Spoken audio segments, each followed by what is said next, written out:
Police say a man charged with hitting a 13-year-old and then driving off initially claimed that he thought that he hit a construction sign in that hit and run. Jerome Walker now charged with the hit and run. Police say he drove home after striking Bradley Daniels Jr., who remains in the hospital and in fact underwent surgery today for one of his injuries. Fox 4's David Santendry live in Dallas with the update. David. Yeah, Heather, according to that arrest warrant, Jerome Walker admitted to detectives that he was driving that truck which struck the 13-year-old boy. He also reportedly admitted that he drove away because he does not have a driver's license.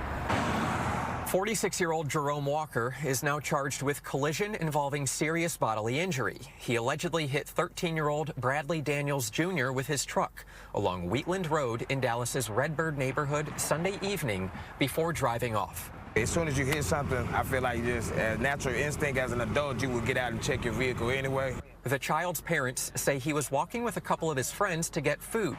They crossed the road to avoid a dog, according to an arrest warrant affidavit. Then, Daniels Jr. momentarily walked in the street, but while stepping back onto the curb, he was struck by a truck. The driver did not stop. You should have stopped. You should have been paying attention to the road.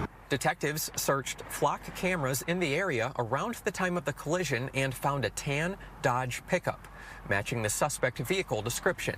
Detectives tracked it to Walker's home. Yeah, just tell the truth. Walker admitted it's his truck and he was driving it, but claims he thought he hit a construction sign. Walker claims he went back to the scene to take a photo of the construction sign for an insurance claim, but he drove away once he saw first responders on scene because he did not have a driver's license. Detectives say there's no evidence Walker hit a sign, and his truck has damage consistent with striking the child. He still should have just stopped. He still should have stayed there, even though he didn't have a license. I would have stayed there. Daniels Jr. suffered a fractured skull, brain bleeding, and a broken and degloved foot. He's recovering at Children's Hospital, where his parents have been by his side. We've been happy. Crying our eyes out and steady praying every day since Sunday.